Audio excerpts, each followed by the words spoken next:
ನಿನ್ನೆ ಹಾಕಿರೋ ವಿಡಿಯೋ ಅಲ್ಲಿ ದೀಪಗಳು ಅಂದೆ, ಬಟ್ ಯಾವ ಊರು ಅಂತ ಹೇಳಿಲ್ಲ ಅಲ್ವಾ. ಸೊ ಈ ವಿಡಿಯೋ ಅಲ್ಲಿ ನಾನು ಹೇಳ್ತೀನಿ, ಹಂಗೆ ನಮ್ಮ ಅಕ್ಕ ಫೋಟೋನು ರಿವೀಲ್ ಮಾಡ್ತೀನಿ. ಹಾಯ್, ಎಲ್ಲರಿಗೂ ನಿಮ್ಮ ಚಿನ್ನದ ನಾಡಿನ ಹುಡುಗಿ ಮಾಡುತ್ತಿರುವ ನಮಸ್ಕಾರ. ಏನ್ ಗೊತ್ತಾ, ನಾನು ಬರೀ ಈ ಊರಿನವ್ರು ಮಾತ್ರ ದೀಪಗಳು ಮಾಡ್ತಾ ಇದ್ದಾರೆ ಅಂತ ಅನ್ಕೊಂಡಿದ್ದೆ, ಬಟ್ ಅಲ್ಲ.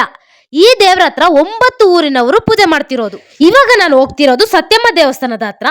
ದೀಪಗಳು ಮಾಡ್ತಿರೋ ಊರ ಹೆಸರು ಕಾಮದೇನಹಳ್ಳಿ. ಊರ್ ನೇಮ್ ರಿವೀಲ್ ಆಗಿದೆ. ಇಲ್ಲಿನ ಸುತ್ತಮುತ್ತ 9 ಊರಿನ ಜನರು ಸೇರಿ ಅದ್ದೂರಿಯಾಗಿ ಜಾತ್ರೆ ತರ ಮಾಡ್ತಾವ್ರೆ. ಪಾರ್ಟ್ 1 ಅಂಡ್ ಪಾರ್ಟ್ 2 ನೋಡ್ಕೊಂಡು ಬಂದಿದ್ದೀರಾ ಅನ್ಸುತ್ತೆ. ಇದೇ ಫೈನಲ್ ಪಾರ್ಟ್ ಆಫ್ ದೀಪಗಳು. ಎಲ್ಲಾರು ಬೇಗ ರೆಡಿ ಆಗಿ ಬಂದು ಒಂದತ್ರ ಸೇರ್ಲಿ ಅಂತ ಟಮಟೆ ಹೊಡಿತಾವ್ರೆ.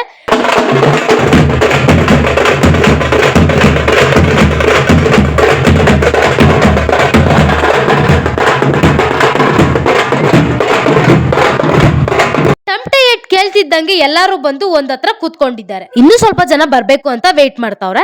ಟಮಟೆ ಹೊಡಿಯೋರ್ ಮುಂದೆ ಹೋಗ್ತಾ ಇದ್ರು, ಹಿಂದೆ ಹೆಂಗಸ್ರೆಲ್ಲ ದೀಪಗಳು ಎತ್ಕೊಂಡು ಬರ್ತಾವ್ರೆ. ಊರ್ ಬಾಗ್ಲತ್ರ ನಿಂತು ಒಂದೆರಡು ಏಟ್ ಹಾಕಿದ್ರು. ಯಪ್ಪ, ಎಷ್ಟ್ ಜನ ಇದಾರೆ ನೋಡ್ಗುರು. ಎಲ್ಲಾರು ದೇವಸ್ಥಾನಕ್ಕೆ ಹೋಗಕ್ಕೆ ರೆಡಿ ಆಗೋವ್ರೆ. ದೇವಸ್ಥಾನ ಇರೋದು ಕಾಮದೇನಹಳ್ಳಿ ಮತ್ತು ಚಿನ್ನಾಪುರ ಮಧ್ಯದಲ್ಲಿ. ಇವಾಗ ನಾವೆಲ್ಲ ಅಲ್ಲಿಗೆ ಹೋಗ್ತಿರೋದು. 1.5 ಕಿಲೋಮೀಟರ್ ಇದೆ ಇಲ್ಲಿಂದ ದೇವಸ್ಥಾನ. ದೇವರ ಹೆಸರು ಸತ್ಯಮ್ಮ. ಹೋಗ್ತಿದ್ದಂಗೆ ಸತ್ಯಮ್ಮ ದೇವಾಲಯ ಅಂತ ಬೋರ್ಡ್ ಹಾಕೋರೆ, ಅದ್ ಕಾಣಿಸುತ್ತೆ ನೋಡಿ. ಇದ್ರ ಆಪೋಸಿಟ್ ದೇವಸ್ಥಾನ. ಅಲ್ಲಿಂದ ಈ ಬಿಸಿಲಲ್ಲಿ ಬರೋ ಅಷ್ಟೊಳಗಡೆ ಹುಡ್ಗಿರ್ ಮೇಕಪ್ ಎಲ್ಲ ಇಳ್ದೋಗ್ಬಿಟ್ಟಿದೆ. ಓ, ಅಂಗಡಿಗಳು ಬೇರೆ ಇಟ್ಟವ್ರೆ, ಒಂಥರ ಜಾತ್ರೆನೆ ಬಿಡಿ. ಸತ್ಯಮ್ಮ ತಾಯಿನ ತೇರಲ್ಲಿ ಇಟ್ಟವ್ರೆ. ಎಲ್ಲಾ ಪೂಜೆ ಆದ್ಮೇಲೆ ದೇವಸ್ಥಾನದ ಸುತ್ತ 3 ಸುತ್ತ ಹಾಕ್ತಾರೆ. ಎಲ್ಲಾರು ಒಳಗೆ ಬಂದ್ರೆ ಜಾಗ ಇರಲ್ಲ ಅನ್ಬಿಟ್ಟು ನಾನ್ ಬೇಗ ಬೇಗ ಹೋಗಿ ವಿಡಿಯೋ ಮಾಡ್ಕೊಂಡೆ ಒಳಗಡೆ ದೇವಸ್ಥಾನದ್ದು. ಮತ್ತೆ ಒಬ್ಬೊಬ್ರಾಗೆ ಎಲ್ಲಾರು ಒಳಗೆ ಬಂದ್ರು. ಎಲ್ಲ ಸಾಲ ಕೂತ್ಕೊಂಡವ್ರೆ ನೋಡಿ. ತುಂಬಾ ಜನ ಇದ್ದಾರೆ. ಎಲ್ಲಾ ದೀಪಗಳನ್ನ ಪೂಜೆ ಸಾಮಾನ ಎತ್ಕೊಂಡು ಮುಂದೆ ಇಟ್ಕೊಂಡು ಕೂತ್ಕೊಂಡವ್ರೆ. ಮತ್ತೆ ದೇವ್ರದ್ದು ಸ್ವಲ್ಪ ವಿಡಿಯೋ ಮಾಡಿ ಹೊರಗಡೆ ಬಂದು ಐಸ್ ಕ್ರೀಮ್ ತಿಂದ್ವಿ. ಅಕ್ಕ ಫೋಟೋ ರಿವೀಲ್ ಮಾಡ್ತೀನಿ ಅಂತ ಹೇಳಿದ್ದೆ ಅಲ್ವಾ, ಅಂದ್ರೆ ಚಿಕ್ಕಮ್ಮ ಇವರೇ ನೋಡಿ. ಆ ದೇವಸ್ಥಾನದ ಹತ್ರ 1 ಕುರಿ ಬಲಿ ಕೊಟ್ರೆ, ಸತ್ಯಮ್ಮ ದೇವಸ್ಥಾನದ ಹತ್ರ 2 ಕುರಿ ಬಲಿ ಕೊಟ್ಟವ್ರೆ. ಮತ್ತೆ ಪ್ರಸಾದ ಕೊಡ್ತಿದ್ರು. ನಾನು ಹಂಗೆ ಸ್ವಲ್ಪ ತಿನ್ಕೊಂಡೆ.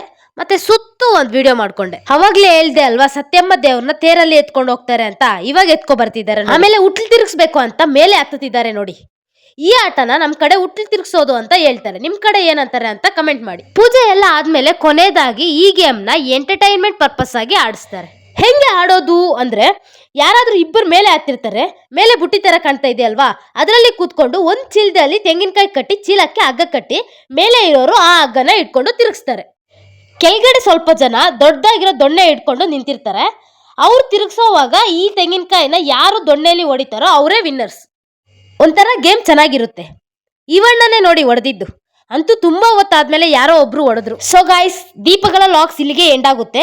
ಈ ವಿಡಿಯೋಸ್ಗೆ ನೀವು ತುಂಬಾನೇ ಸಪೋರ್ಟ್ ಮಾಡಿದ್ದೀರಾ, ಥ್ಯಾಂಕ್ ಯು. ಇದೇ ತರ ಸಪೋರ್ಟ್ ಮಾಡಿ, ಮುಂದೆ ಇನ್ನಷ್ಟು ಚೆನ್ನಾಗಿರೋ ವಿಡಿಯೋಸ್ ಹಾಕ್ತಾನೆ ಇರ್ತೀನಿ. Thanks for watching.